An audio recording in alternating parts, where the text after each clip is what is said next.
Jadi kami itu akan membahas acara keagamaan rihlah. Keagamaan. Tapi intinya acara itu direcokin, dibubarin, diganggu, dipersekusi, diintimidasi oleh orang. Ya saya nggak tahu. Karena tadi saya langsung dilarikan ke kamar. Saya nggak sabar, saya harus hadapi sebenarnya. Tapi panitia membawa saya ke kamar.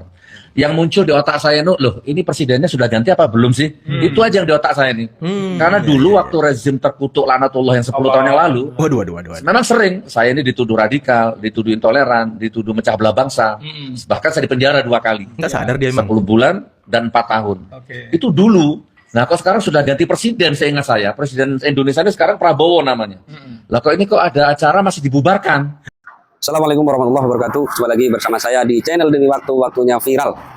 Teman-teman semua, ini lucu, ini aneh, ini gila. Persoalannya begini, ada orang ditolak oleh masyarakat. Ya, ada segerombolan kelompok kecil ini sebetulnya ditolak oleh rakyat, ditolak oleh lingkungan karena ingin mengadakan sebuah perkumpulan. Entah itu perkumpulan apa, kalau mereka bilang sih katanya pengajian.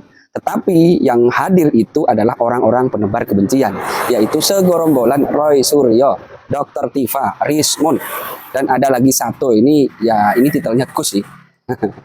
Ini aneh sekali. Mereka yang ditolak oleh masyarakat, yang disalahkan itu mantan Presiden Republik Indonesia, ya, Presiden ke-7 Bapak Jokowi. Aneh sekali. Selain itu juga aneh lagi ini ya. Mereka itu juga minta tolong kepada Bapak Prabowo Subianto. Lah emang mereka ini siapa gitu loh. Masa hal-hal yang kecil presiden yang dipanggil, hal-hal yang ya seharusnya bisa diselesaikan di lingkungan itu Bapak Presiden yang dipanggil. Emangnya mereka ini siapa gitu. Yang selalu membuat apa namanya? Ya kegaduhan lah. Selalu mengajak kepada orang mengarah kepada hal-hal yang harus membenci orang lain gitu. Mereka ini sebetulnya apa ya? Pembawa kericuhan. Tidak sadar sih mereka, cuman merasa mereka itu benar. Mereka katanya benar. Jangan lama-lama seperti apa videonya, yuk kita saksikan nih videonya. Ini. Sorry, zuhur jam 1 jam 2 kita duduk sama-sama, saya ikut hadir juga, dimediasi oleh petugas dari Korem, lalu dari Polres Batu dan dari Polsek Dawu. Intinya menolak panjenengan bertiga. Ada Dr. Tifa, Gus Nur, dan Dr. Roy Suryo. Karena 3 orang ini dianggap satu memecah belah, memprovokasi, dan ada yang kita kenal nih 3 alasan yang suka dipakai oleh si Anu yang bolak-balik bebaring pengajian. Adalah intoleransi, radikal, dan atau lagi khilafah. Khusus khilafah dilekatkan kepada Gus Nur.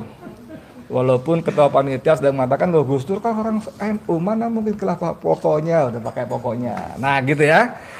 Oke, kita mau minta dengar dulu kepada Gus Nur. Meskipun Gus, walaupun tadi sebetulnya waktu peristiwa itu Gus Nur ada, tapi memang untuk menghindari hal-hal yang tidak diinginkan, Gus Nur kita simpen dulu. Ya, jadi dihadapi oleh ketua panitia dan saya tadi. Oke, monggo. Assalamualaikum warahmatullahi wabarakatuh. Waalaikumsalam warahmatullahi wabarakatuh. Intinya saya, Bang Roy Suryo, Mas Roy Suryo, dan Dr. Tifa diundang untuk mengisi acara keagamaan. Ya. Jadi kami itu akan membahas acara keagamaan rihlah.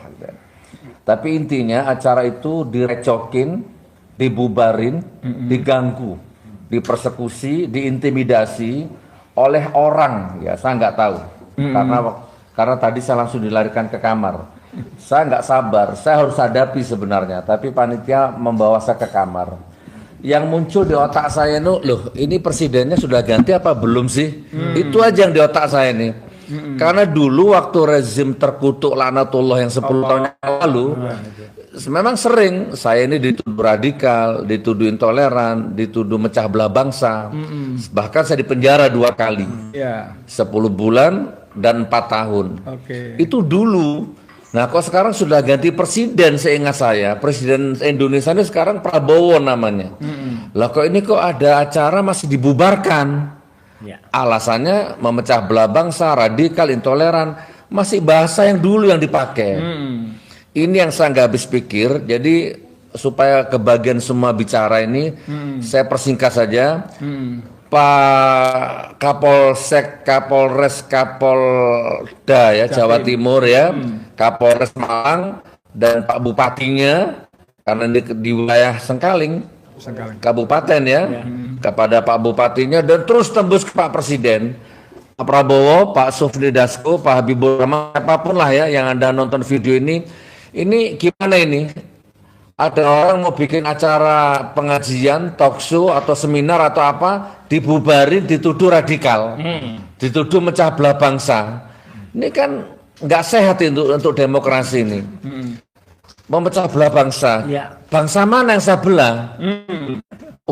Hebat kita bisa mecah belah bangsa ini ya. Pecah belah kecamatan aja loh nggak bisa saya, apalagi di bangsa.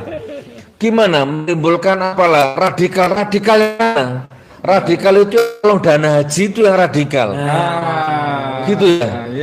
Itu yang radikal. Kami ini enggak. Jadi Pak Prabowo tolong ditertibkan ya Pak Prabowo. Kalau Pak Kapolri saya nggak berharap, nggak mungkin sudah mengharap sama Pak Kapolri ini. Pak Prabowo, kami mau bikin acara pengajian, diganggu, direcokin, dituduh intoleran. Demi Allah saya nggak takut. Ya, saya tuh harus berat. Tapi kata Bang Edi, beliau tadi soalnya ikut terlibat debat tadi. Dalil mereka itu sudah kita patahkan semua. Tapi rupanya begitu mereka sudah nggak punya dalil, wes pokoknya gak entuk titik. Kan repot kalau gitu. Gus khilafah. Khilafah itu apa? Khilafah itu hukum Islam. Ya kan? Tapi oke lah, saya nggak akan bahas itu. Aku orang Malang. Ya kan? Bermanfaat untuk Malang. Sekarang bangun masjid di Singosari. Apanya khilafah? Apanya radikal? Tolonglah ditertibkan ini. Pak Prabowo, Anda presidennya, tolong ditertibkan nih. Ya Pak Gubernur, Pak Kapolres, tolong ditertibkan ini. Ini kami terlunta-lunta ini, bukan terlantar ya, seperti ini. Kasihan panitia, kasihan pembicara jauh-jauh dari Jakarta sampai di sini. Berantakan begini, kasihan para undangan, para tamu. Tuh di hotel mereka kecewa. Sabar. Diajak ketemu nggak mau. Mungkin ini ya sementara ya. Udah dulu. Allahu Akbar. Oke. Seperti kata Gus Nur tadi, teman-teman sekalian, saya memang menemani ketua panitia duduk berhadapan. Karena saya berharap mendengar langsung, mengetahui langsung, melihat langsung. Gimana tadi debatnya? Jadi saya tidak ingin berprasangka buruk, tapi saya menilai satu, teman dari Korem ini sudah sangat fair. Memberikan solusi-solusi yang menurut saya win-win. Kita nggak menang semua, kita panitia, tapi win-win. Ya misalnya begini, kalimatnya begini misalnya. Ini kan yang kalian persoalkan 3 nama, Gus Nur, Dr. Tifa, Dr. Roy Suryo, dan mereka baru bicara besok. Jadi orang Korem minta tolong kasih kesempatan panitia dan peserta hari ini berlanjut. Kasihan udah jauh-jauh datang, gitu kan? Tapi mereka pokoknya kami menolak. Nah, mohon maaf ya, saya tidak ingin bersuuzon, tapi saya menilai teman dari kepolisian itu tanda kutip memberi angin, Mas. Dia mengatakan bahwa ini harus ada izin. Keramaian. Saya tanya, mohon maaf Bapak. Apa itu? Saya